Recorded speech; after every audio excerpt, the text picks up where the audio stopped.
Good morning, everyone. Once again, we are coming to introduce a new topic of class 12th business studies. In the last video, we discussed the first chapter of business studies, that is the nature and significance of management. In this chapter, we discussed a lots of theoretical topic related to the management, that is what is management, what are the traditional and modern concept of management, what are the function of the management, what are the levels of the management, that is the top level, middle level and supervisory level of management, what are the roles and responsibilities of different level of management, that is what are the role of the top level, what are the roles of the middle level, and what are the role of the supervisory level of the management. Thereafter we discuss the few features of the management by which we can easily identify what is a basic characteristics of management and how we can identify the management as a process. Basically, if we are talking about the management, so we discuss a lots of advantages of the management. What are the advantages of the management? So after the completing of the chapter 1 of part A, that is a nature and significance of the management, let's we take the few case studies for your examination purpose. So let's we take the analysis of few case studies which are related to the different chapters.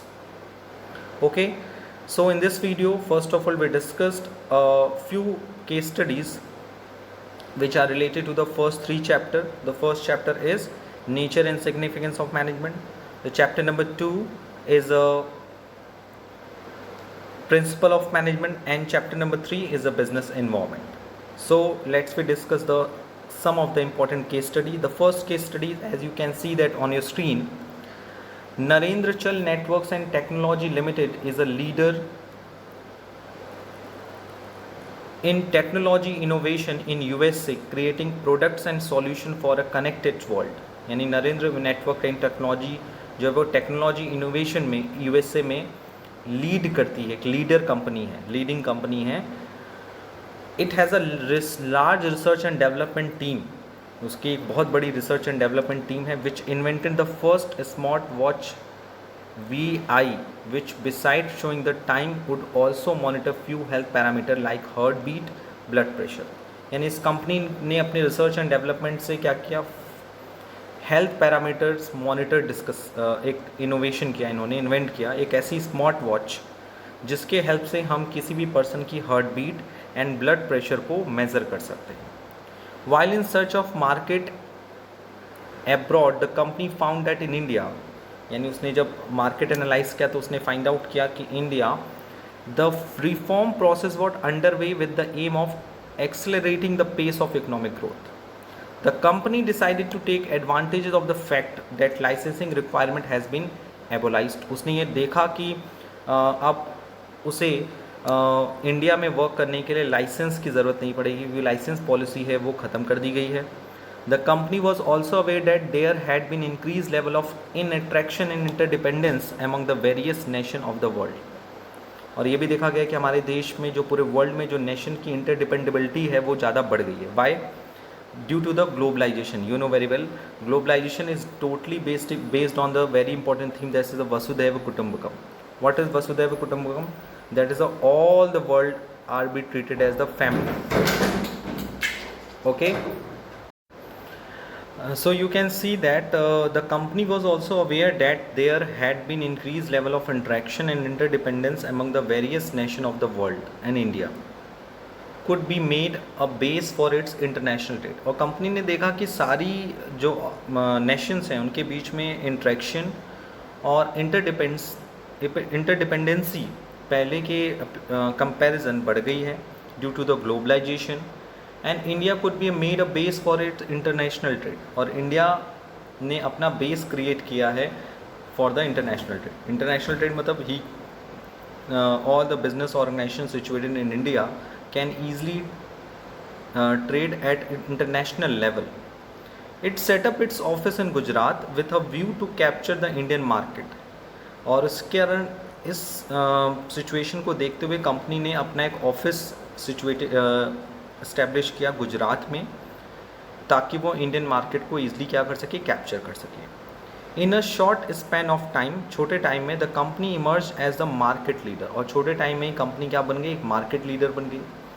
Success the company attracted many other players to enter the market, और company की success को देखकर कई और भी companies, कई और भी पर्सनस एंड ऑर्गेनाइजेशन उस मार्केट में एंट्री कर गए। किस तरह की मार्केट थी, ये जो स्मार्ट वॉचेस, जिसके हेल्प से हम हेल्थ के पैरामीटर्स को मेज़र कर सकते हैं, जैसे हार्ट बीट मेज़र कर सकते हैं, ब्लड प्रेशर मेज़र कर सकते हैं। Competition result in reducing in prices, और कंपटीशन बढ़ने के कारण जो स्मार्ट वॉचेस की जो प्राइसेस थी वो कम हो गई, there by benefiting the customer, और जिससे कस्टमर को बेनिफिट मिला। सो ये पूरा केस स्टडी है, यू कैन सी दैट। अब इस केस स्टडीज़ पे कुछ क्वेश्चंस होंगे, as you can see that the question in the above paragraph, two major concepts related to the government policy have been discussed, identified and explain those concepts। यानी आपको basically करना क्या है, इस पूरे चैप्टर्स को पढ़ने के बाद यू विल आइडेंटिफाई कि गवर्नमेंट पॉलिसी की कौन से दो मेजर कंपोनेंट्स हैं। So you know very well which of the two concept. If you are talking about the first concept, so you can easily identify from this paragraph the first thing which are related to the government policy. You know very well, they basically new economic policy 1991 में basically कौन सी policy आई थी, liberalisation, privatisation and globalisation. So if you are talking about the licensing requirements have been abolished, so it is related to the liberalisation. And number second, interaction and interdependence among the various nation, so ये आता है, explain करता है, that is globalisation को। सो ये दो line से you can easily identify the first answer of this is the two major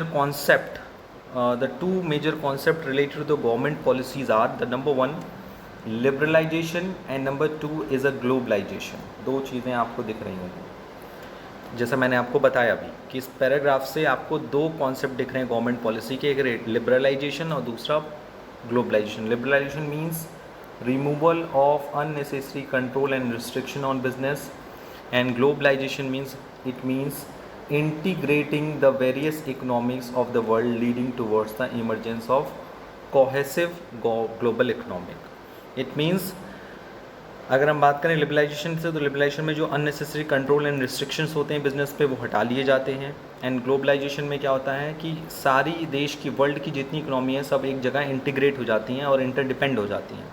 यानी if there any need required by the another company, तो वो कंपनी अपनी नीड को दूसरी कंपनी से पूरी करता है, या नेशन से हम कह सकते हैं कि अगर यूएसए को किसी भी रॉ मटेरियल्स या किसी प्रोडक्ट की नीड है, किसी हेल्प की ज़रूरत है, तो इंडिया उसकी हेल्प करता है।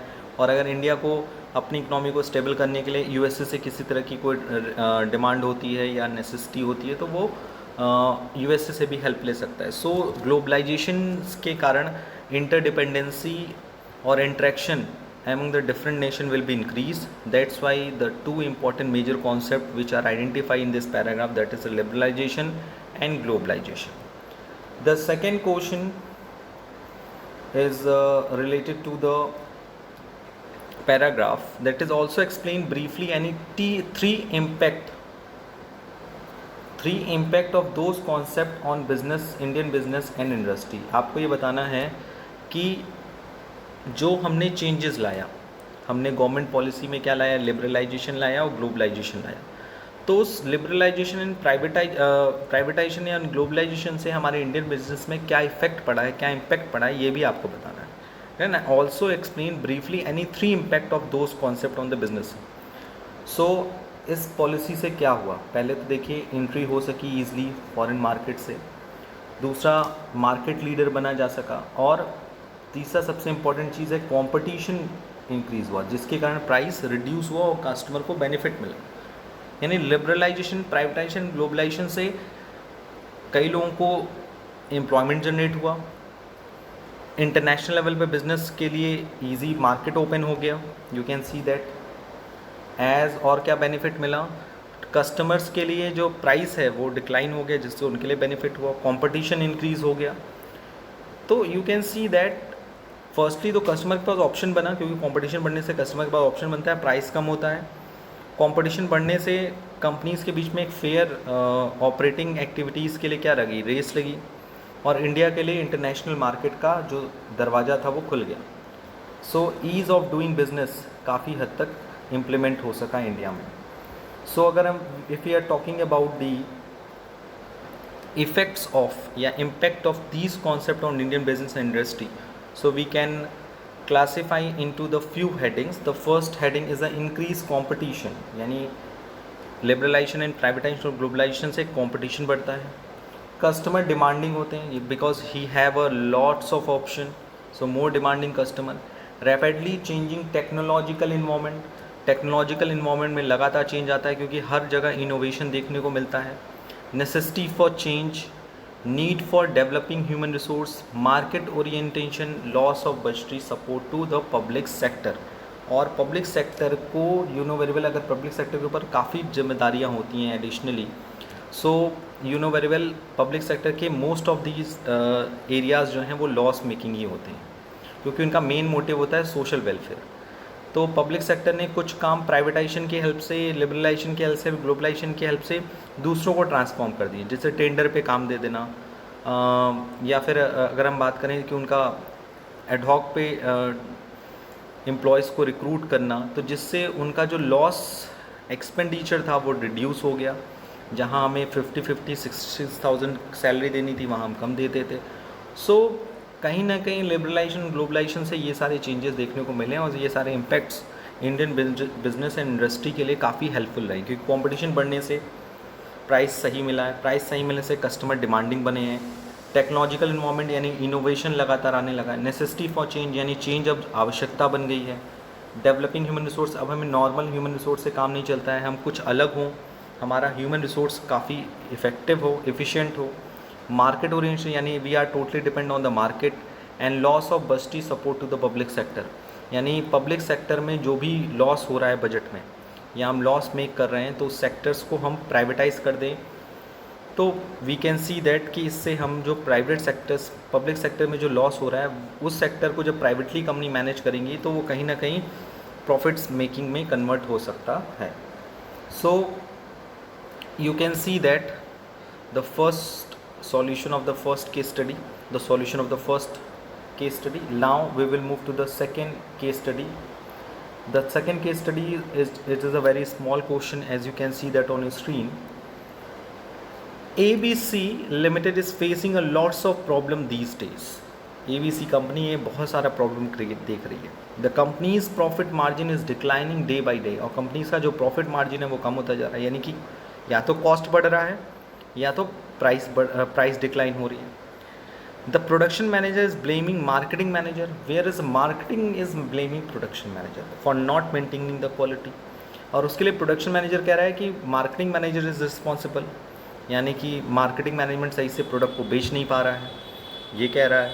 और marketing is blame production department, और मार्केटिंग मैनेजमेंट किसको ब्लेम कर रहा है? प्रोडक्शन को, कि आप सही क्वालिटी का गुड्स नहीं बना रहे हैं. Finance department is blaming both.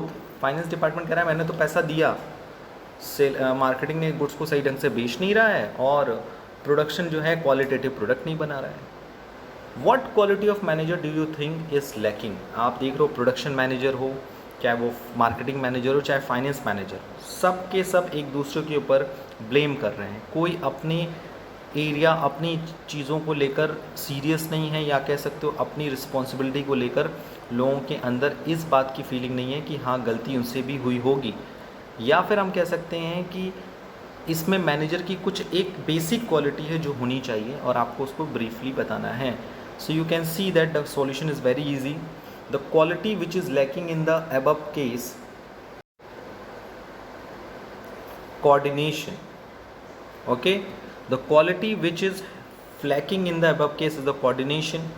The manager is able to execute all the function. Manager सब सारे function execute कर सकता है, but he is unable to coordinate these function. And coordination is not a mere function of the manager, but is the essence of the management. जैसे मैंने आपको कल के वीडियोस में बताया था कि coordination is very important. Coordination is everywhere. Coordination is not a mayor function of the, ये सिर्फ मैनेजर का फंक्शन नहीं है, बल्कि it is the essence of manager. चाहे प्लानिंग हो, वहाँ पे मैनेजमेंट कोऑर्डिनेशन की ज़रूरत है, ऑर्गेनाइजिंग हो, स्टाफिंग हो, डायरेक्टिंग एंड कंट्रोलिंग हो. सो सारे मैनेजर्स, चाहे वो प्रोडक्शन मैनेजर हो, फाइनेंस मैनेजर हो, चाहे वो मार्केटिंग मैनेजर हो, उन सबके बीच में प्रॉपर कोऑर्डिनेशन होना चाहिए. If there is a no coordination, so we can not say that कि आप एक प्रॉपर वर्किंग एरिया में काम कर रहे हैं. So that's why we can say that इस क्वेश्चन का सबसे अप्रोप्रिएट आंसर है कि मैनेजर की कौन सी क्वालिटी एब्सेंट है, दैट इज़ अ कोऑर्डिनेशन. अगर कोऑर्डिनेशन होता तो पहले तो ब्लेमिंग नहीं होता. दूसरा, प्रॉब्लम आ रही है तो उस प्रॉब्लम को सॉल्व करके लोग एक आपस में कोऑपरेट करते, कोऑर्डिनेट करते, उस प्रॉब्लम को फाइंड आउट करते, ना कि एक दूसरे को ब्लेम करते. एक अच्छा कोऑर्डिनेशन ये एक्सप्लेन करता है कि they could not blame on each other, बल्कि they are finding a solution. Firstly, they identify the problem and thereafter they are talking about the solution, not on the blaming. Okay, so this is the solution of question number 17.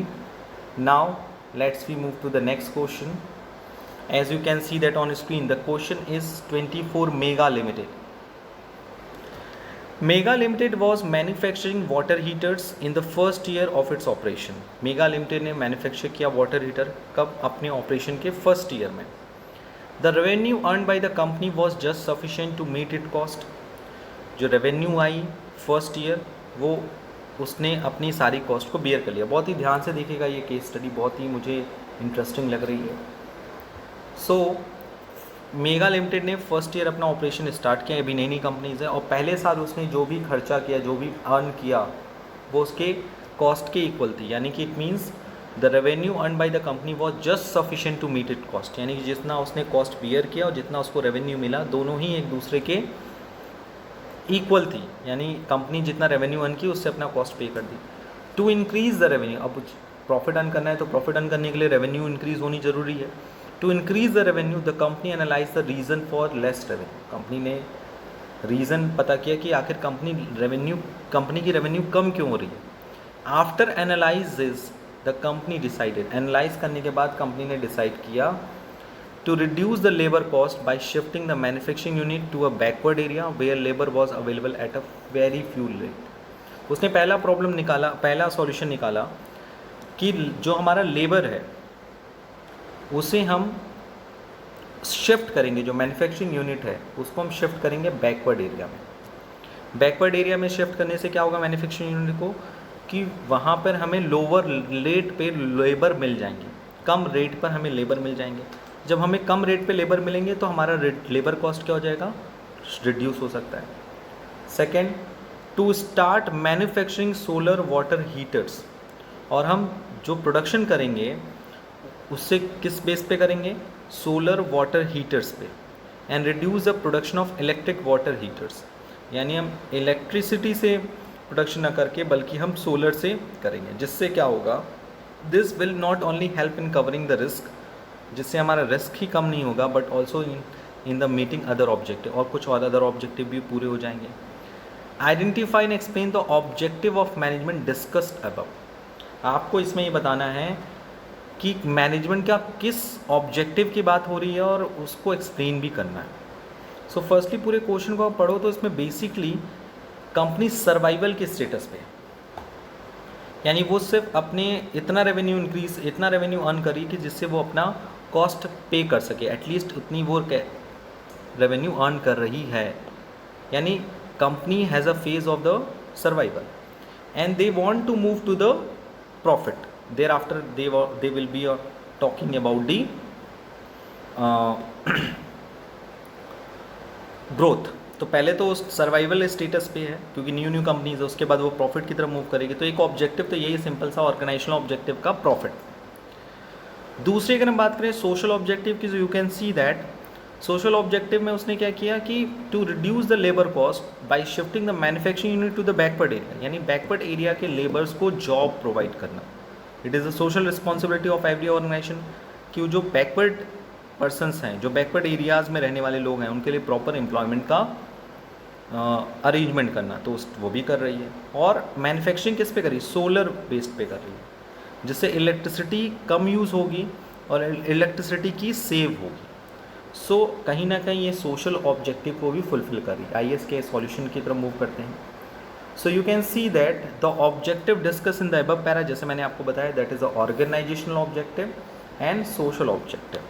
Organisational objective में कौन सी objective है company का, that is a profit, क्योंकि company survival stage पे है and company wants to earn a profit. तो इसमें ऑर्गेनाइजेशनल ऑब्जेक्टिव में आपको प्रॉफिट को बताना पड़ेगा.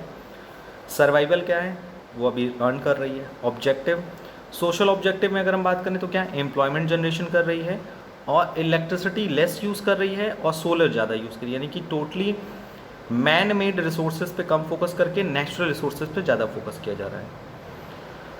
सो these are the solution of second case study. Let's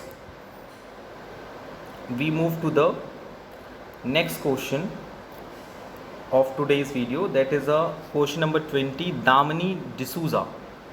Damini D'Souza took over the reins of Kinsa Retail and its managing director in India. Kinsa Retail, which is headquartered at Japan, has been in retail business for the last 40 years.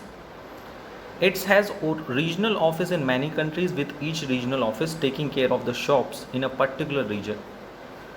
ने managing director है India में दामिनी डिसूजा, और उनका जो business है किंसा retail, उसका headquarter Japan में है और 40 साल से वो कंपनी जो है रिटेल बिज़नेस में वर्क कर रही है। उसका regional office in many countries, उसकी जो रीजनल ऑफिस है बहुत सारी जगहों पर है। And with each regional office taking care of the shop in a particular region, और हर शॉप रीजन ऑफिस में उसके लिए पर्टिकुलर शॉप भी बनाई गई है। It is a large organization. The regional officers have been given the powers to decide and spend fund sanctioned to them by the headquarter for the welfare of the customer of their region. यानी हर reason के जो regional officers होते हैं उनको ये power दिया जाता है कि वो कस्टमर के वेलफेयर के लिए स्पेशल फंड सैंक्शन कर सकते हैं। सैंक्शन मतलब इशू कर सकते हैं। Kinsa retail wants to highest possible standard of ethical conduct being followed by, for which a code of conduct in place of the putting values in the practices, you know very well.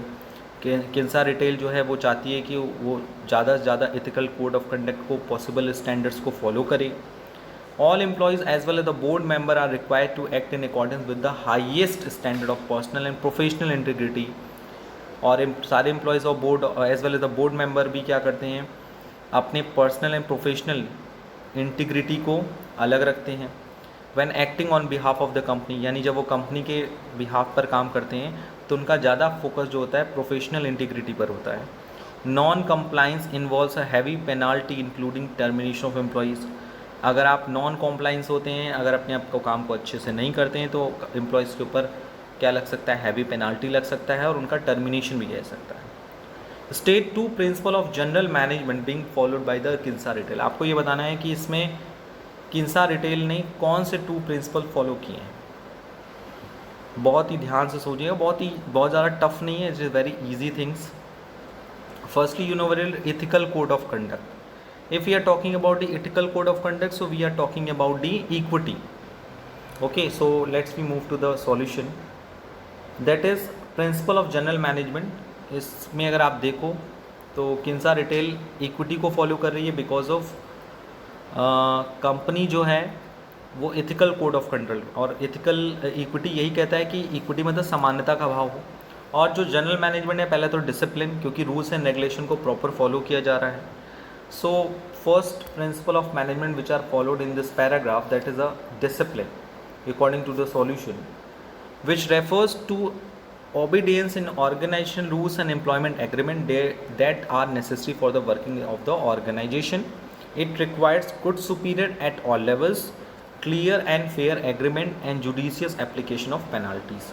यानी discipline का मतलब क्या होता है, और organisation rules and employment agreement को properly follow करना, और जब जो सारे रूल्स एंड एग्रीमेंट जो होते हैं वो ऑर्गेनाइजेशन के वर्किंग के लिए काफ़ी ज़रूरी होते हैं, इसलिए उनको फॉलो करना ज़रूरी होता है।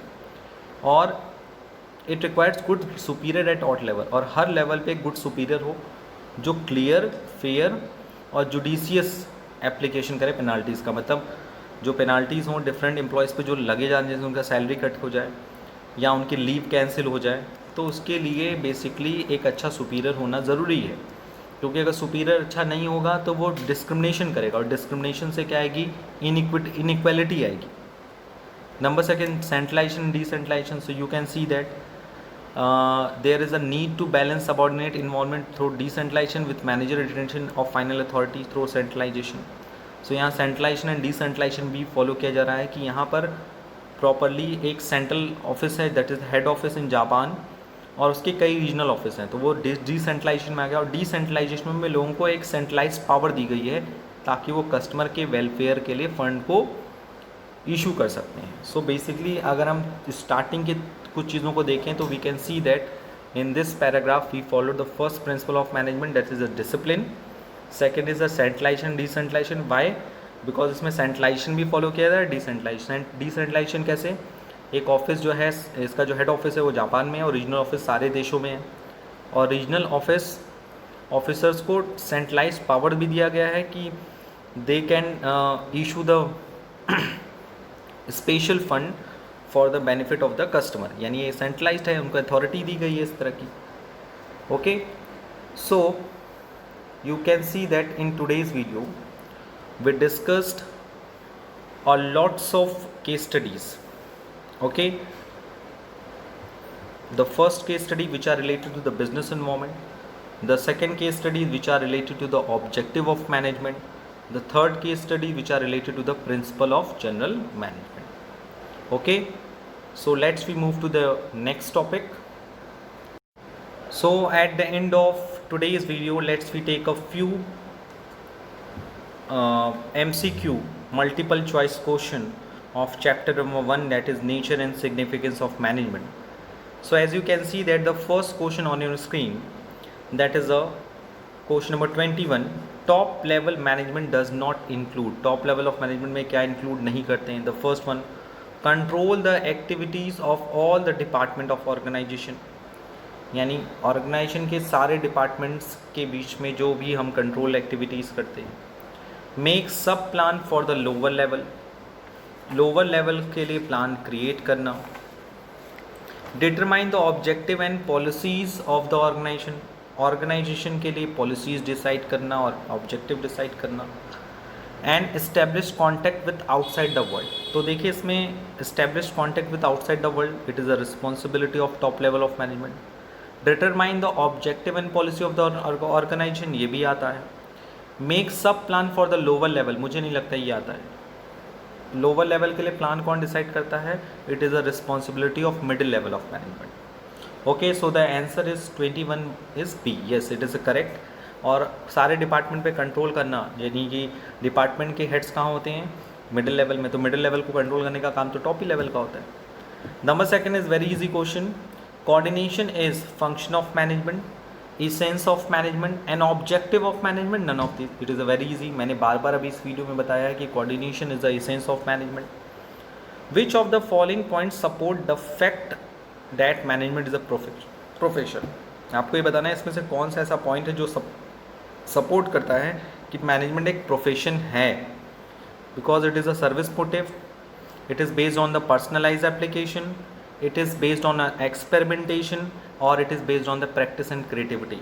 Think, मैनेजमेंट प्रोफेशन क्यों है? क्योंकि एक सर्विस मोटिव है, पर्सनलाइज एप्लीकेशन है, कि प्रिंसिपल बेस्ड ऑन एक्सपेरिमेंटेशन है, कि based on based practice and creativity. तो देखो basically personalise application is a part of art and principle based on experimentation it is a feature of science, based on practice and creativity it is also the feature of art।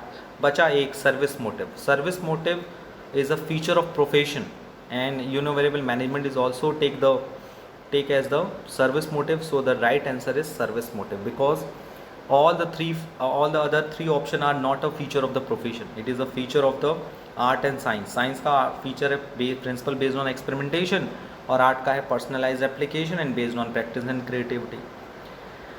Next, the following is not an objective of management, इसमें से कौन सा management का objective नहीं है?